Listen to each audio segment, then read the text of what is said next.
Hello friends, I hope कि आप सभी मस्त होंगे।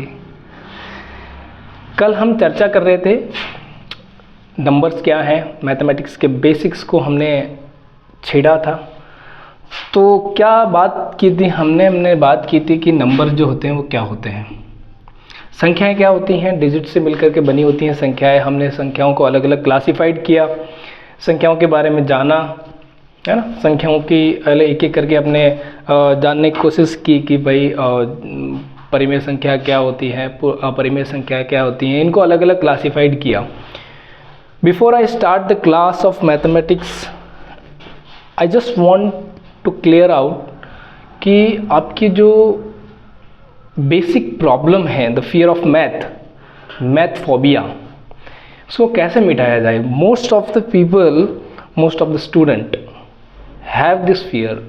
अधिक से अधिक विद्यार्थियों को ये प्रॉब्लम होती है कि उनको गणित नाम से ही एक अलग ही डर उनके दिमाग में बैठ जाता है। बहुत से रीज़न होते हैं जिसकी वजह से ये डर उनके दिमाग में घुसता है, वो गणित से दूरी बनाने लगते हैं। लेकिन इन्हीं दूरियों को पूरा करने के लिए हमारा छोटा सा प्रयास है कि हम उनके मन के गहराइयों में, सबकॉन्शियस माइंड की गहराइयों में घुस करके उनकी डर को पकड़ करके उनके सामने लेके आएंगे और उसको नस्तिनाभूत करने का प्रयास करेंगे।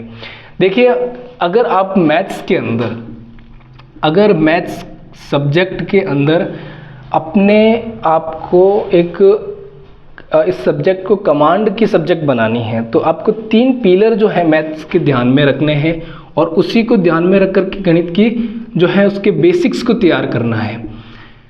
अगर मैथ्स पढ़ रहे हो, मैथ्स का अगर आपको फोबिया, डर है कि गणित कैसे मिलाएं, गणित में क्वेश्चन सॉल्व नहीं होते हैं, क्वेश्चंस मिलाते हैं, एक का आंसर आता है दूसरे का आंसर नहीं आता है, कैलकुलेशन सॉल्व नहीं होती हैं, जोड़ भागी गुणा भाग नहीं होते हैं हमसे, किस तरीके से करें सर।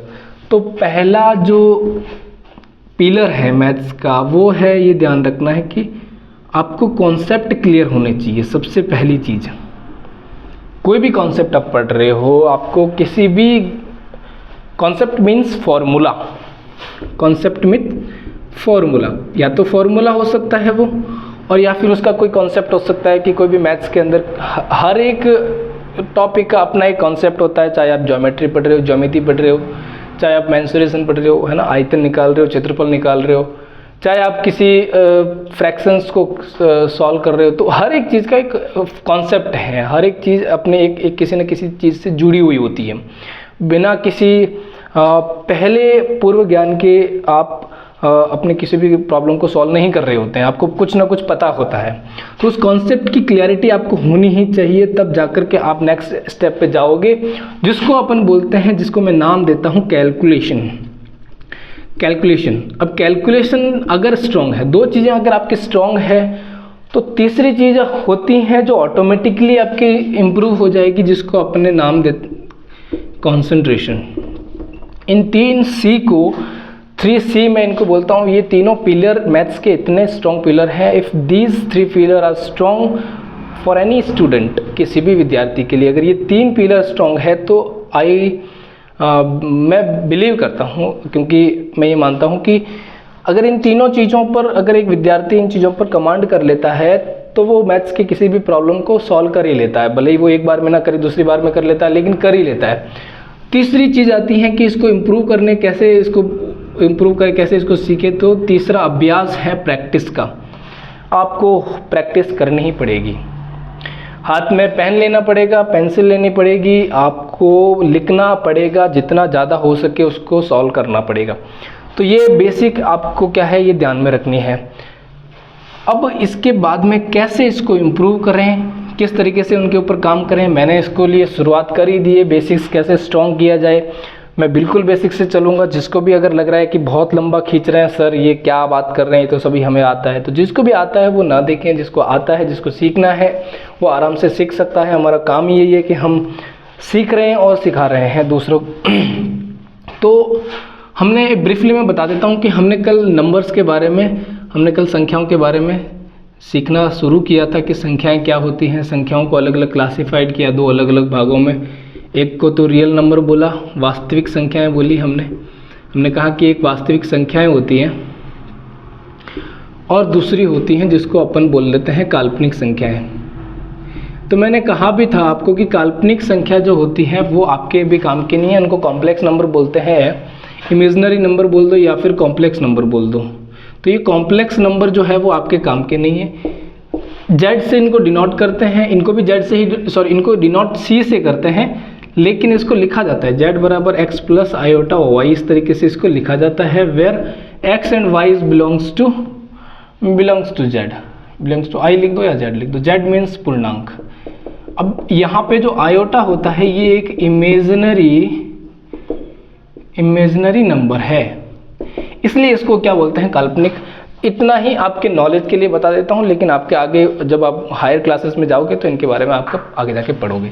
वास्तविक संख्याओं में हमने रैशनल नंबर के बारे में पढ़ा, इर्रेशनल नंबर के बारे में पढ़ा, और फिर हमने कहा था कि रैशनल नंबर के अंदर अलग अलग प्रकार की संख्याएं होती हैं, पूर्ण संख्या बोल दो, पूर्णांक बोल दो, प्राकृत बोल दो। तो हमने अलग अलग संख्याओं को ये चीज़ें पढ़ी। अब बात हम कर चुके थे कि किस तरीके से जो है रैशनल नंबर क्या होता है, रैशनल नंबर को कैसे डिफाइन करते हैं हम लोग। तो रैशनल नंबर को हम शुरुआत कर चुके थे। तो रैशनल नंबर प्राकृत परिमेय संख्या जो होती है, देखिए परिमेय संख्या क्या होती है, परिमेय संख्याएं वे संख्याएं जिनको हम p बटा q के रूप में लिख सकते हैं। मैंने आपको कल डेफिनेशन बताई भी थी कि परिमेय संख्या जिसको अपन रैशनल नंबर बोलते हैं, जिसको डिनोट किया जाता है q से, कैपिटल Q से इसको डिनोट किया जाता है। और जो रैशनल नंबर है इनको हम जनरली p अपॉन q के फॉर्म में लिखते हैं, where p and q belongs to z and q is not equal to 0। ये हमारे पास एक डेफिनेशन निकल के आती है परिमेय संख्याओं की। हमने बात की थी कि जो परिमेय संख्याओं के अंदर 0, 1, 2, 3, 4 tends to infinite, -1, -2, -3, -4 and tends to minus infinite all the number. जैसे कि इसी के अंदर अब इसमें सारे नंबर हैं, कौन कौन से, इसमें प्राकृत संख्याएं भी हैं, इसमें पूर्ण संख्याएं भी हैं, अब इसी में पूर्णांक संख्याएं भी हैं। तो ये सारे संख्याएं जो है वो क्या होती हैं, परिमेय संख्या होती हैं। इसके अलावा जो संख्या होती हैं, जो फ्रैक्शन वाली संख्या, दशमलव जिस रूप में जिसको अपन बोलते हैं, जैसे 1/2 हो गया, 3/5 हो गया, 4/6 हो गया, 2/1 हो गया, एटसेट्रा, इस तरीके की जो संख्याएं होती हैं, -2/1 हो गया, 2/7 बोल दो माइनस का। तो ये सारी संख्याएं है ना, ये सभी संख्याएं रैशनल नंबर आती हैं। अब आपकी जानकारी के लिए मैं एक बार और बता देता हूँ, कुछ बच्चे होते हैं जिनको ये बातें नहीं पता होती हैं, तो मैं उनको बता देता हूँ कि ये जो p बटा q के रूप में लिखते हैं, हम इसको एक अलग नाम और देते हैं जो आप छोटी क्लासों में पढ़ चुके हैं, जिसको अपन बोलते हैं भिन्न, जिसको अपन बोलते हैं भिन्न। इसको बोलते हैं इंग्लिश में फ्रैक्शन। क्या बोलते हैं, फ्रैक्शन बोलते हैं। तो फ्रैक्शन कुछ और नहीं होती है, फ्रैक्शन यही रैशनल नंबर होते हैं, इन्हीं को हम फ्रैक्शन बोल देते हैं, इन्हीं को हम भिन्न बोल देते हैं। तो भिन्न बेसिकली वो नंबर जो p अपॉन q के रूप में लिखे होते हैं, ये इसको फ्रैक्शन बोलते हैं, ठीक है। अब फ्रैक्शन भी अलग अलग प्रकार के होते हैं, इतना डिटेल में मैं नहीं जाऊंगा, लेकिन आपको बता देता हूँ कि फ्रैक्शंस जो होते हैं, जो जैसे कि आपको कंप्लीट फ्रैक्शन और इनकम्प्लीट फ्रैक्शन, सम्मित और असम्मित, इस तरीके से कुछ उसको नाम दिया जाता है। तो फ्रैक्शन को कैसे, इनके मैं बेसिकली जोड़, बाकी, गुणा, भाग, ये सारी चीज़ों पर मैं इनके ऊपर डिस्कस करूँगा, इनको बताऊंगा कि किस तरीके से फ्रैक्शंस को एडिशन किया जाता है, फ्रैक्शन का किस तरीके से फ्रैक्शंस को मल्टीप्लाई करते हैं, उनको डिवाइड करते हैं। क्योंकि कई सारे स्टूडेंट्स जब कैलकुलेशन कर रहे होते हैं तो इनकी ये छोटी छोटी प्रॉब्लम्स जो होती हैं वो बहुत आती हैं। तो हम इनके क्योंकि ये नंबर का पार्ट है, इसीलिए हम इन चीज़ों को डिस्कस कर रहे हैं, बातों को उनको आराम से पढ़ रहे हैं। तो इनके बारे में हम बात करते हैं एक एक करके बारे में। तो आपको पूर्ण, प्राकृत संख्या ये सभी पता चल गई। अब थोड़ा सा और डिटेल में जा कर के मैं आपको एक चीज़ बता लेता हूँ कि परिमेय संख्याओं के अंदर जो हम पढ़ते हैं, पूर्ण संख्या, प्राकृत संख्या, परिमेय, पूर्णांक संख्याएं, इनके अंदर भी कुछ अलग अलग प्रकार की संख्याएं होती हैं। तो देखो, 0 1 2 3 4 tends to infinite, -1 -2 -3 -4 and tends to infinite. तो आपको पता है कि ये पूर्णांक संख्या है, you are very well, you are known कि ये सारी संख्या है जो पूर्णांक संख्या है। इस पूर्णांक संख्याओं के अंदर, इन्हीं के अंदर तो कौन सी है, परिमेय है, इन्हीं के अंदर यही परिमेय संख्याएं भी हैं, यही संख्याएं प्राकृत संख्याएं भी हैं, इन्हीं के अंदर पूर्ण संख्याएं भी हैं, इन्हीं के अंदर धनात्मक प्राकृत संख्याएं भी हैं, धनात्मक पूर्णांक संख्याएं भी हैं, ऋणात्मक पूर्णांक संख्याएं भी हैं। तो इस तरीके से आपके पास सारी संख्याएं हैं।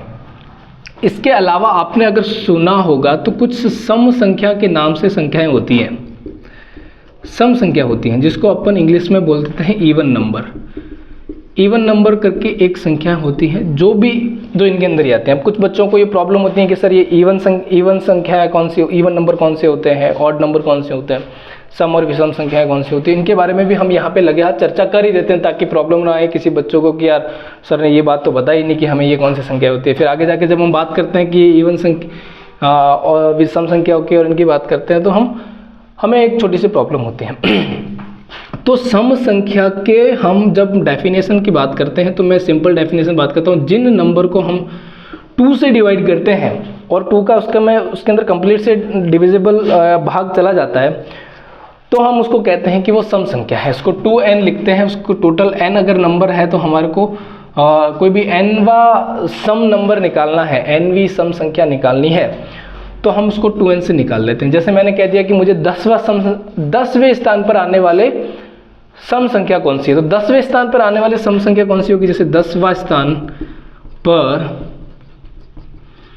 आने वाली सम संख्या, मान लो ऐसा कोई क्वेश्चन आ गया तो 10वें स्थान पर आने वाली सम संख्या बच्चों के दिमाग में जनरली आती है कि सर 10 खुद अपने सम संख्या है तो लड़के जो है वो लिख लेते हैं 10 सर सम संख्या है। लेकिन ये चीज़ हो जाती है गलत, क्योंकि 10वें स्थान पर आने वाली सम संख्या कितनी होती है, 20 होती हैं। कितनी होती हैं, 20 होती हैं। तो सम संख्याएं कौन कौन सी होगी, सबसे छोटी सम संख्या होती है 2, फिर होती हैं 4, 6, 8, 10, 12, 14, 16 एंड टेंस टू 2n। ये सारी संख्याएं जो होती हैं सम संख्या होती हैं। सबसे छोटी सम संख्या 2n होती है, सबसे बड़ी संख्या हमें नहीं पता, इनफाइनाइट होती है। लगे हाथ दूसरी संख्या है जिसको हम बोल देते हैं विषम संख्या। क्या बोलते हैं, विषम संख्या। क्या होती है सर विषम संख्या, विषम संख्याओं को हम बोलते हैं ऑड नंबर। क्या बोलते हैं, ऑड नंबर। ऑड नंबर क्या, ऑड कुछ नहीं ओढ़ना है, सिर्फ ऑड नंबर का मतलब जो विषम संख्याएं होती हैं जिनको हम बोलते हैं, जो संख्याएं सम संख्याओं के अलावा जितनी भी संख्या इसमें दिखाई दे रही है चाहे वो पॉजिटिव हो नेगेटिव हो, ये सारी नहीं। तो सम संख्या जिसके अंदर 2n-1,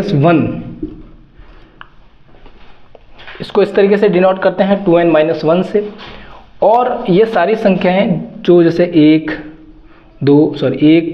3, 5, 7, 9, 11, 13, 15, 17 टेंस टू 2n-1।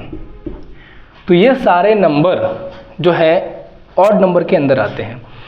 आप देख सकते हैं 1, 3, 5, 7, 9। अब इनके ये सारे नंबर जो होंगे सम और विषम संख्याओं के अंदर आ गए। तो सम और विषम संख्याओं के अंदर आपको सिंपल सी डेफिनेशन ये ध्यान में रखनी है, जिसमें 2 का भाग जाता है वो सम संख्या होती है, जिसमें 2 का भाग नहीं जाता है वो विषम संख्या होती है। इतनी सी बात आपको ध्यान में रखनी है। अब इनके अंदर आपको ये चीज़ ध्यान रखनी है, सम 0 जो होता है, 0 खुद अपने आप में ना तो सम है ना विषम है, लेकिन अगर 0 किसी संख्या के पीछे लग जाए, 0 अपने आप में ना तो सम की डेफिनेशन में आता है ना विषम की डेफिनेशन में आता है। ये बात आपको ध्यान में रखनी है। तो मैं आपको नोट के रूप में यहाँ पे आपको लिखा देता हूँ कि 0, नोट के रूप में आपको ये चीज़ नोट कर लेनी है कि 0 ना तो क्या है, ना तो सम में आता है ना ही विषम में आता है। किसी में अपन इसको नहीं करते क्योंकि परिभाषा के अनुसार ये ना तो सम में है ना विषम में। लेकिन जीरो किसी संख्या के पीछे अगर लग जाए, किसी संख्या के पीछे लग जाए, किसी अंक या संख्या के पीछे लग जाए, तो वह संख्या क्या हो जाती है? सम संख्या हो जाती है। ये बात आपको गांठ बांध लेनी है, समझ लेनी है, अच्छे से समझ लेनी है कि जीरो अपने आप में कोई ना तो सम होता है, ना विषम होता है, ना नकारात्मक नेगेटिव होता है, ना पॉजिटिव होता है। बट अगर जीरो जो होता है वो किसी डिजिट के पीछे लग जाए, किसी संख्या के पीछे लग जाए, फॉर एग्जाम्पल के लिए जैसे मैंने यहाँ पे लिख दिया 13, तो 13 दिखने में तो जो संख्या दिख रही है वो किसी दिख रही है? सर ये तो कहीं ऑड नंबर में दिख रहा है। हाँ ये रहा, ये तो ऑड नंबर दिया सर। लेकिन अगर इसके पीछे मैंने ज़ीरो लगा दिया तो अब ये क्या संख्या हो जाएगी? सम संख्या हो जाएगी, क्योंकि ये 2 से डिविजिबल है। कितना आता है 2 से डिविजिबल है? तो ये आ जाएगा 65 65 और 65 कितने हो जाएंगे? 110, हाँ 65। तो ये जो है 65 आते हैं। तो 2 का भाग जा रहा है इसके अंदर, तो 2 का भाग जा रहा है, इसका मतलब ये क्या है? एक सम संख्या हो जाएगी। इसी तरीके से ये बात आपको ध्यान में रखनी है, जीरो वाली बात। अब आगे चलते हैं। कुछ नंबर कुछ ऐसे होते हैं जिनको हम सम विषम के अलावा कुछ संख्याएं जिनको हम बोलते हैं भाज्य संख्याएं, अभाज्य संख्याएं। तो लगे हाथ उनको भी डिस्कशन कर ही लेते हैं, जो कि परिमेय संख्याओं के अंदर ही आते हैं, इसलिए उन्हीं को भी डिस्कशन कर लेते हैं। देखिए अभी तक मैं सिर्फ परिमेय संख्याओं की बात कर रहा हूँ, मैंने अभी तक ना तो अपरिमेय संख्याओं की बात नहीं की है, ना मैंने दशमलव संख्याओं की बात की है। तो मैंने अभी तक परिमेय संख्याओं की बात की है। तो परिमेय संख्याओं के अंदर मैंने जो संख्याएं बात की है वो सारी परिमेय संख्याओं के अंदर ही है। पूर्ण, पूर्णांक, प्राकृत, सम संख्या, असम, विषम संख्या है ना। तो ये सारी संख्या। अब कुछ संख्याएं आती हैं जिसको अपन बोलते हैं भाज्य, कंपोजिट नंबर, सॉरी भाज्य को बोलते हैं कंपोजिट नंबर। कौन से होते हैं कंपोजिट नंबर? कंपोजिट नंबर को समझने से पहले हम ये समझ लेते हैं कि एक तो होती है भाज्य, दूसरी होती है अभाज्य। प्राइम नंबर, ये प्राइम नंबर, इससे जो है मुझे लाइफ में बहुत बड़ी चीज़ सीखने को मिलती है कि अगर लाइफ में कुछ बन के रहना है तो प्राइम बन के रहो यार। ना तो किसी से टूटना है, ना किसी को इसकी इजाज़त देनी है कि वो आपको तोड़ सके, इतना प्राइम बन के रहना है। तो वही चीज़ है अभाज्य संख्याओं की भी यहाँ पे। ना तो ये किसी से टूटता है, अगर टूटेगा तो सिर्फ खुद से टूटेगा, अगर किसी दूसरे को इतनी इजाज़त नहीं देगा कि वो उसको कोई तोड़ सके बेसिकली। तो ये है प्राइम संख्याओं की। तो इससे एक मोटिवेशन मुझे मिलता है कि जो प्राइम नंबर होते हैं वो बहुत ही जो है स्ट्रॉन्ग होते हैं, बहुत ही पावरफुल प्राइम नंबर होते हैं। तो डेफिनेशन से इसको क्या पता चलता है कि जो संख्या या तो 1 से डिविजिबल हो और या फिर इटसेल्फ से। अब इटसेल्फ का मतलब केवल स्वयं से कट सकती हो, जिसमें केवल स्वयं का भाग जाता हो या फिर खुद का भाग जाता हो। या तो वो खुद से टूटेगा, खुद से बटेगा, और या फिर वो 1 से टूटेगा। एक कोई संख्या है ये, इसके अलावा किसी भी, अब कोई भी संख्या है, किसी में भी एक बात आपको ध्यान रखनी है कि किसी भी संख्या में मैंने n कोई नंबर ले लिया, n कोई भी नेचुरल नंबर है, इसको अगर मैं 1 का भाग लगाता हूँ तो भी n मिलेगा मेरे को, और किसी n में मैं 1 का गुणा करवा लेता हूँ तो भी मुझे n मिलेगा। ये बात आपको ध्यान में रखनी है। वैसे तो सभी को पता ही है, लेकिन कुछ बच्चे होते हैं जिनको नहीं भी पता होता है, तो उनके लिए ये बात बता लेते हैं। तो एक का भाग तो हर संख्या में जाता है, वो पॉजिटिव हो नेगेटिव हो। मैंने यहाँ पे n लिया है, n का मतलब चाहे वो नेगेटिव, पॉजिटिव, जीरो कुछ भी हो, जिसमें 1 का भाग भी जा सकता, 1 का भाग सभी में जाता है, 1 का गुणा सभी में होता है, तो वापस भी वही संख्या हमें मिलती है। तो अब जो संख्या जिसके अंदर 1 का जा रहा है और खुद का भाग जा रहा है, तो वो संख्या है प्राइम संख्या है, अभाज्य संख्या। तो प्राइम संख्या कौन सी होती हैं? 2, 3, 5, 7 होगी, 11 हो जाएगी, 17 हो जाएगी, 19 हो जाएगी, 23 हो जाएगी, 29 हो जाएगी। इस तरीके से चलती जाएगी। लास्ट 2 अंकों की जो संख्या होती है सबसे बड़ी, जो प्राइम नंबर होते हैं, ये होती हैं 97 97 जो है वो सबसे बड़ी 2 अंकों की संख्या है, ये बात आपको ध्यान रखनी है। और सबसे छोटी जो है 2 अंकों की संख्या वो होती है 2। सबसे बड़ी 2 अंकों की संख्या जो होती है वो 97 होती है, सबसे छोटी 1 अंकों की संख्या जो होती है वो होती है 2।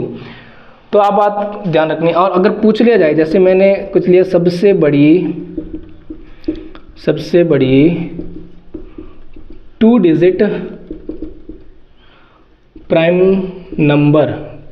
नंबर बराबर हो जाएगा 97।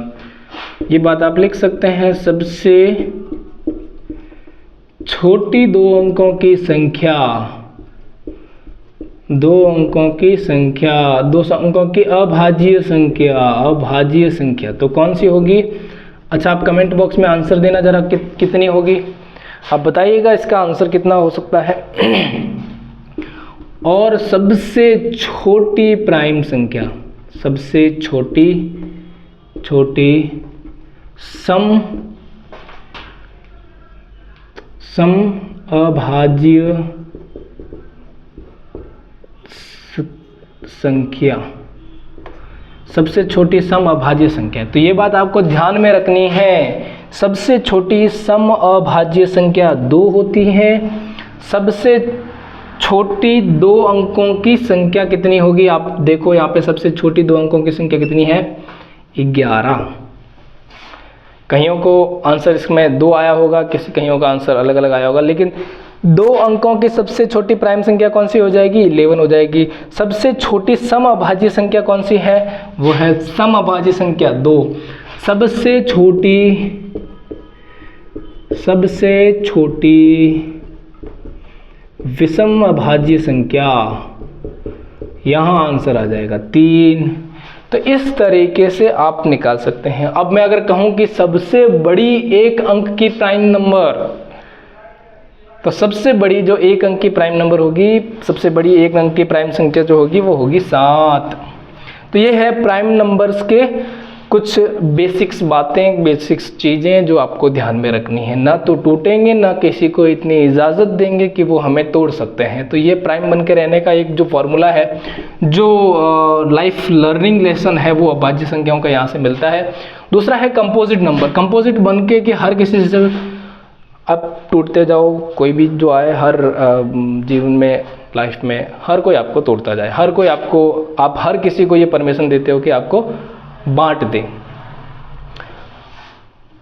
तो वो जो नंबर जो किसी से भी कट जाए, किसी भी संख्या से भाज्य हो जाए, number that can be divisible by any number, अपने आप से 1 के अलावा भी किसी दूसरी संख्या से जो डिविजिबल हो जाए, उसको अपन भाज्य संख्याएं बोलते हैं। जैसे कि जो 1 से भी डिविजिबल हो, खुद से भी डिविजिबल हो, एंड एनी अदर नंबर, कोई भी दूसरे नंबर से, कोई भी दूसरी संख्या से can be divisible, can be divided किया जा सकता हो, जिसको भाज्य किया जा सकता हो स्वयं से, 1 से, इसके अलावा किसी भी दूसरे नंबर से। फॉर एग्जाम्पल के लिए मैं यहाँ पे, अगर किसी को डाउट आ रहा है कि जैसे 2 सर है, 2 जो है वो 2 में तो 2 का भाग जाता है, तो 2 जो है वो प्राइम, कहीं को मतलब कई बच्चों को ये प्रॉब्लम आती है कि सर 2 जो है वो सम संख्या है, और उसके बाद में आप इसको अभाज्य कैसे बता रहे हो? अभाज्य तो होनी नहीं चाहिए, इसमें तो 2 का भाग जाता है। तो 2 का भाग जाता है तो इसमें सिर्फ 2 का ही भाग जाता है, 2 के अलावा सिर्फ 2 का भाग जाएगा, या 2 के अंदर सिर्फ 1 का भाग जाएगा, इसके अलावा 2 के अंदर किसी का भाग नहीं जाएगा। इसीलिए हम इसको सबसे छोटी और इकलौती सम संख्या बोलते हैं इसको। इकलौती, इसमें जितने भी प्राइम नंबर होते हैं वो इकलौते सम संख्या होती हैं। तो इकलौती सम संख्या और इकलौती सबसे छोटी प्राइम संख्या जो होती हैं वो ये 2 होती हैं, और 2 के अंदर केवल 2 का, यानी कि खुद का, और इसके अलावा 1 का भाग जाता है, इसके अलावा इसमें किसी का भाग नहीं जाता। अब जैसे मैंने कुछ नंबर लिख लिए यहाँ पे, कुछ भी नंबर लिख सकते हैं आप, कुछ भी नंबर लिख सकते हैं आप, कितनी भी दूसरी संख्याएं आप लिख सकते हैं, जो प्राइम नंबर भी है। जो मैंने यहाँ पे दोनों प्रकार की संख्या लिखी है, जो ऑड भी हैं और इवन भी हैं। तो आपको एग्जाम्पल से पता चल जाएगा कि कौन सी भाज्य कौन सी अभाज्य होती है। ठीक है, तो यहाँ से ये सारी संख्या होगी। कुछ नंबर हैं जो आपको डाउट में ला सकते हैं, तो इसलिए मैंने यहाँ पे कुछ नंबर लिख दिया। देखो 34 जो नंबर होता है वो डिविजिबल होता है, 2 से भी डिविजिबल होता है और 17 से भी डिविजिबल होता है। तो बाकी अलग अलग संख्याओं से ये डिविजिबल होता है। 72 भी डिविजिबल होता है, बहुत सारी संख्याओं से डिविजिबल होता है ना, बहुत सारी अलग अलग संख्याओं से डिविजिबल होता है। इसलिए हम इस तरीके से 15 भी डिविजिबल होता है, 5 से कट जाएगा, 5 से कट जाएगा, 3 से कट जाएगा, 15 अपने आप से कट जाएगा। 27 भी बहुत सारी संख्याओं से डिविजिबल होता है, अलग अलग संख्याओं से कट सकता है। 35 भी कट सकता है, 39 भी कट जाएगा, तो 3 से कट जाएगा, 13 से कट जाएगा। तो इस तरीके से जो संख्या हैं जिनको अपन किसी खुद के अलावा और एक के अलावा किसी दूसरी संख्या से भी हम डिवाइड कर सकते हैं, वो होती हैं भाज्य संख्या। तो कंपोजिट नंबर, आई होप कि आपको कंपोजिट और अभाज्य संख्याओं में जो है वो डिफरेंस आपको समझ में आ गया होगा, और कौन सी वो संख्या होती है जो अभाज्य होती हैं, कौन सी भाज्य होती हैं, एक बेसिक आइडिया आपको हो चुका होगा। नेक्स्ट चलते हैं, जो ना तो कंपोजिट होती हैं ना ही प्राइम होती हैं, और इनमें कुछ संख्याओं जिनको अपन बोल देते हैं सह अभाज्य संख्याएं। कई बार बच्चों को ये चीज़ समझ में नहीं आती कि सह अभाज्य संख्या क्या होती हैं। तो हम बैठे किस लिए हैं, हमारा काम यही है कि समझना और समझाना, सीखना और सिखाना, ज़िंदगी भर का ये जो काम है वो हम लेके बैठे हैं। देखो, learning is life long process. If you can't learn at every point in your life, you will stop living your life, means you are what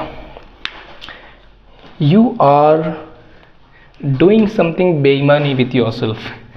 सो दूसरी है कंपोजिट नंबर, हमने कह दिया सह अभाज्य संख्या, को प्राइम नंबर इसको बोलते हैं। को प्राइम नंबर को प्राइम नंबर कौन से होते हैं भाई? सह अभाज्य। इसको अभाज्य बोला तो है लेकिन अभाज्यता से इसका कोई संबंध नहीं है।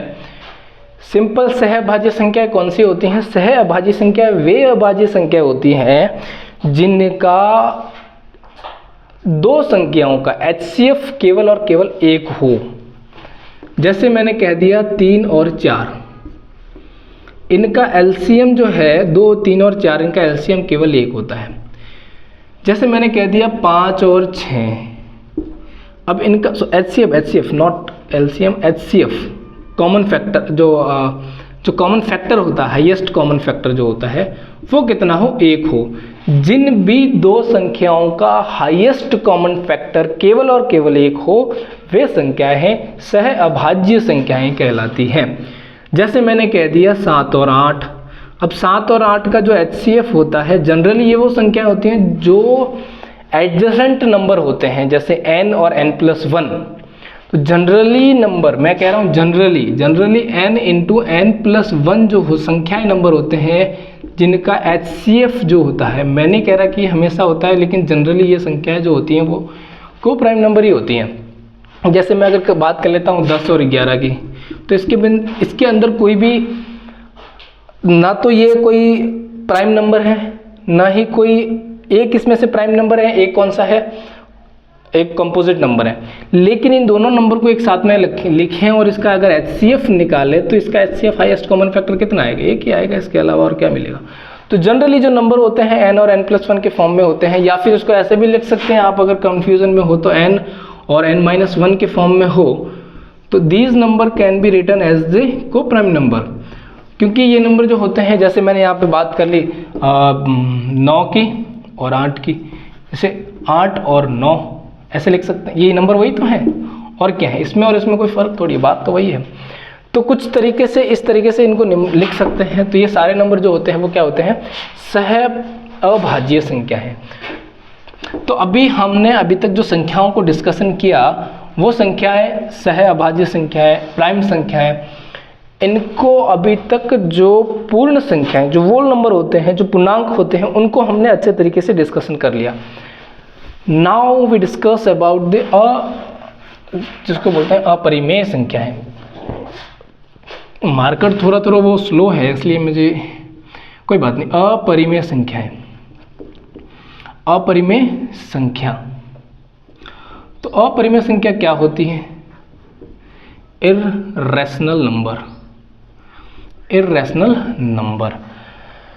देखिए भाई साहब, अगर इरेशनल नंबर को अगर डिफाइन करना है सो नंबर की जो इरेशनल नंबर्स की जो डेफिनेशन होगी वो बहुत ही इजी होती हैं। जैसे हमने परिमेय संख्याओं की बात की तो परिमेय संख्याओं में हमने क्या बोला कि जो नंबर p अपन q के रूप में लिख सकते हैं वे तो संख्या कौन सी हो जाएगी, परिमेय संख्या हो जाएगी। लेकिन numbers that can not be written as the form of p upon q, ऐसे नंबर जिनको p अपॉन q के फॉर्म में, फ्रैक्शन के फॉर्म में नहीं लिख सकते, जिनको अपन भिन्न के रूप में नहीं लिखा जा सकता, जिनको p बटा q के रूप में नहीं लिखा जा सकता, नहीं लिखा जा सकता। So this is the definition of अपरिमेय संख्याएं, इर्रेशनल नंबर।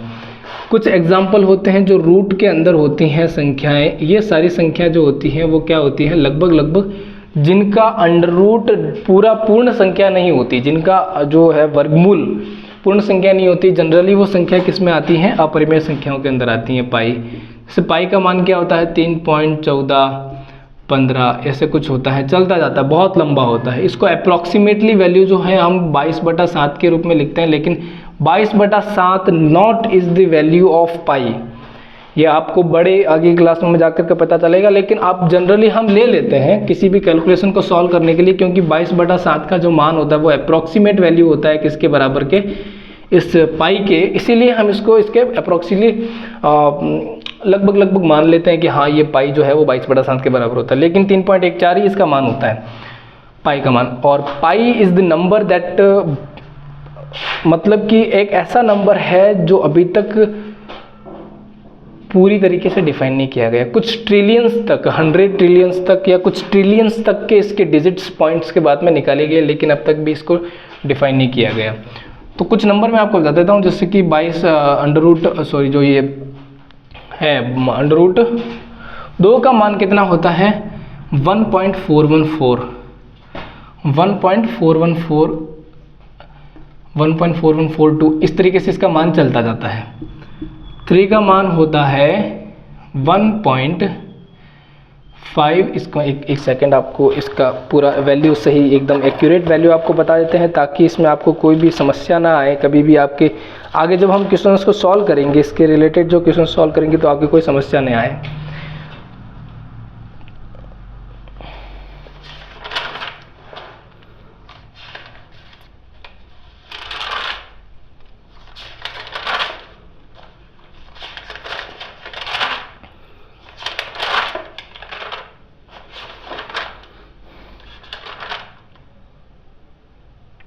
चलो अभी यहाँ पे नहीं दे रखा है, कोई बात नहीं। इसका √5 का मान लिख लेते हैं, क्योंकि ये कैलकुलेशन के अंदर काम आएगा। तो यहाँ पे इसका वैल्यू होता है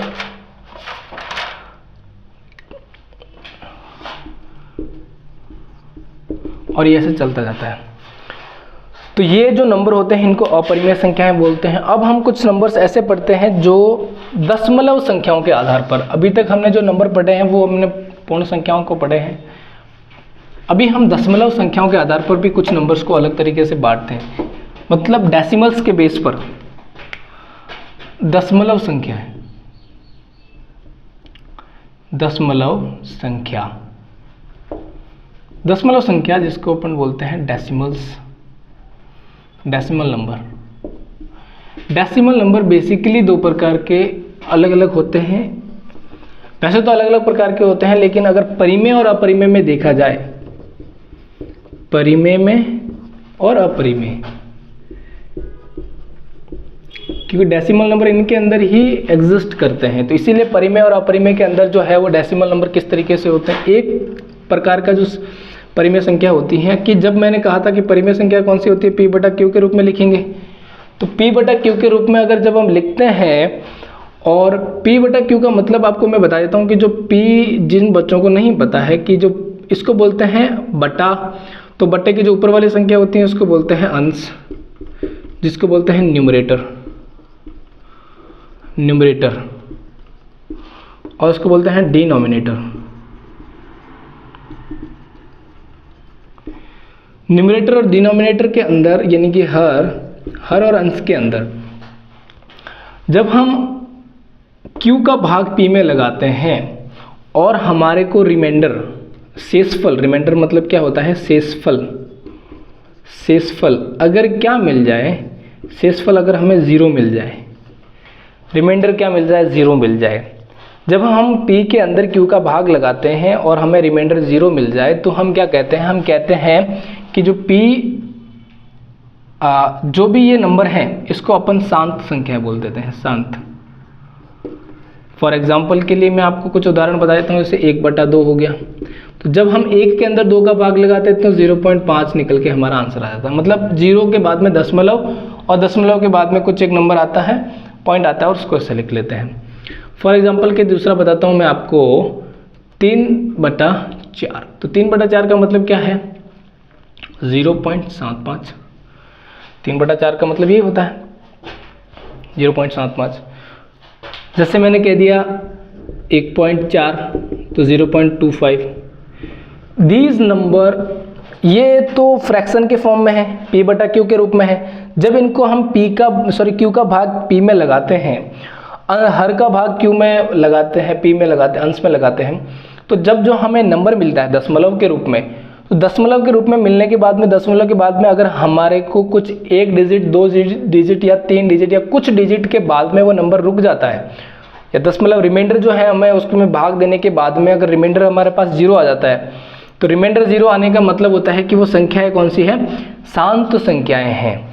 वो संख्याएं कौन सी हैं, शांत संख्याएं। दूसरी होती हैं कि कुछ संख्याएं ऐसी होती हैं जिनमें हम भाग तो लगा लेते हैं लेकिन वो भाग रुकता ही नहीं है, वो भाग चलता जाएगा चलता जाएगा चलता जाएगा, तो पुनरावृत्ति इसकी होती रहेगी, ना तो वो अशांत होगा। तो इसीलिए बोलते हैं इसका दूसरा नाम होता है अनवसनी पुनरावृत्ति, अनवसनी पुनरावृत्ति या अशांत पुनरावृत्ति बोल सकते हैं इसको, या तो अनवसनी बोल सकते हैं या अशांत पुनरावृत्ति। मैंने कल इस नंबर के बारे में चर्चा भी की थी और अब आज मैंने बता भी दिया। इसको टर्मिनेटिंग बोल देते हैं इंग्लिश में टर्मिनेटिंग नंबर बोल देते हैं। इनको हम नॉन टर्मिनेटिंग टर्मिनेटिंग और अशांत, नॉन टर्मिनेटिंग बोलते हैं, और रिकरिंग का मतलब रिपीटिंग, जो बार बार रिपीट होते रहेंगे। अब कौन से नंबर होते हैं जो नॉन टर्मिनेटिंग रिपीटिंग होते हैं, मैं एग्जांपल के तौर पे बताता हूँ। जिनका शेषफल इज नॉट इक्वल टू 0 हो, मैं इसकी बात कर रहा हूँ। यहाँ पे आपको ध्यान रखना है यहाँ पे कि जो नॉन रिकरिंग ये नंबर होते हैं, नॉन टर्मिनेटिंग रिकरिंग नंबर होते हैं, जिनका शेषफल अगर 0 के बराबर ना आए, और जैसे मैंने फॉर एग्जांपल के लिए आपको बता देता हूँ 1/3 जो नंबर होते हैं उसको क्या बोलते हैं 0.333 टेस्ट। अब दशमलव के बाद में सेम डिजिट्स रिपीट होती जाएगी, इसको बोलते हैं अशांत, क्योंकि ये शांत नहीं हो रही है, चलती जा रही है। आप भाग देते जाओगे, रिमाइंडर मिलता जाएगा, रिमाइंडर 0 नहीं मिलेगा, रिमाइंडर कुछ ना कुछ मिलेगा, और रिमाइंडर में वापस डिवाइड करोगे कुछ भी वापस रिमाइंडर मिलेगा। तो इस तरीके से ये चलता जाएगा, तो इसलिए बोलते हैं इसको अशांत। और रिकरिंग का मतलब कि इन सेम डिजिट का रिपीटेशन हो रहा है, इसीलिए इसको बोल देते हैं। और इन नंबरों को हम जो नंबर रिपीट हो रहा है उसके ऊपर हम बार लगा करके इसको डिनोट करते हैं। जो नंबर रिपीट हो रहा है उसको क्या करते हैं, हम इसके ऊपर बार लगाते हैं, इसके ऊपर बार लगा करके हम इनको डिनोट करते हैं। तो इस तरीके से ये जो नंबर हो जाएंगे इनको क्या बोल सकते हैं नॉन टर्मिनेटिंग रिपीटिंग नंबर इसको बोल सकते हैं। ऐसे ही कुछ एग्जाम्पल आपके बुक के अंदर और भी है, तो वो एग्जाम्पल मैं आपको लिखवा लेता हूँ ताकि क्या है कि समझने के लिए और अभी आसान हो जाएगा। 1.2727 इस तरीके से, जैसे आपको 126 अपॉन एग्जाम्पल दे रखा है 99, तो ये क्या हो जाएगा 1.2727 टेस्ट चलता जाएगा। इसको ऐसे लिख सकते हैं 1.27 का बार। तो ये 27 है। 27 आपको एक बात ध्यान रखनी है, मैं आपको बता देता हूँ कि दशमलव के बाद में जब भी हम नंबर्स को बोलते हैं तो ऐसा 27 नहीं बोलते हैं, इनको इस तरीके से नहीं बोलते, इनको बोला जाता है डिजिट्स के रूप में, अलग अलग डिजिट्स बोली जाती हैं। जैसे आगे तो है 1.27 ऐसे ही बोलेंगे, या तो जो भी नंबर होगा उसको अपन डिजिट्स के फॉर्म में बोलेंगे, उसको इस तरीके से नहीं बोल सकते हैं 27 28, या इसको कंबाइंड रूप से नहीं बोला जाता है, इनको ऐसे ही बोला जाता है। ऐसे अलग अलग डिजिट्स के फॉर्म में उनको हम बोलते हैं। तो ये नंबर हो गए जो नॉन रिपीटिंग नंबर हो गए। कुछ एग्जाम्पल और होते हैं, मैं आपको यहाँ पे एग्जाम्पल और दिखा देता हूँ। 1/7, जैसे 1/7 का जो वैल्यू होता है वो कितना होता है 0.142857, वापस 142857, ऐसे ऐसे ये रिपीट होता जाएगा। तो ज़रूरी नहीं है कि एक डिजिट्स के बाद में ही नंबर रिकरिंग हो, एक डिजिट ही रिकरिंग हो, 2 डिजिट ही रिकरिंग हो, कुछ नंबर के बाद में भी रिकरिंग हो रही है। जैसे 0.142857, वापस 142857, वापस 142857, ऐसा चलता जाएगा। तो इसलिए हम इसको क्या लिख सकते हैं 0.142857 का बार। आई होप कि आपको ये सारी चीज़ें समझ में आई होगी कि परिमेय संख्याओं के अंदर हम इनको 2 अलग अलग भागों में बांटते हैं। बहुत सारे जो है मैं देखता हूँ इन संख्याओं के अंदर बहुत प्रॉब्लम बच्चों को झेलनी पड़ती है। इस की शांत संख्याएं कौन सी होती हैं, अशांत संख्याएं कौन सी होती हैं, रिकरिंग कौन सी होती हैं, नॉन रिकरिंग कौन सी होती हैं, इनको बहुत सारे नंबर्स को हम इनको मतलब प्रॉब्लम होती है इनको समझने में, सीखने में, और कन्फ्यूज़न इनमें बहुत ज़्यादा होता है। तो आई होप कि आपको ये चीज़ समझ में आ गई होगी। आज के लिए इतना ही काफ़ी, बहुत लंबा समय हो गया है। लास्ट तक जुड़े रहने के लिए बहुत बहुत धन्यवाद। अगर आपको बेसिक्स से मैथमेटिक्स को स्ट्रॉन्ग करना है तो आप जुड़े रहिए हमारे साथ में। कोई भी डाउट आता है आप कमेंट बॉक्स में लिख सकते हैं, कमेंट करके आप बता सकते हैं, हम आपके कमेंट पढ़ करके आपको आंसर देंगे। हमारा प्रयास रहेगा कि हम आपके आंसर को सॉल्व करें। तो बहुत बहुत धन्यवाद लास्ट तक जुड़े रहने के लिए। Thank you so much.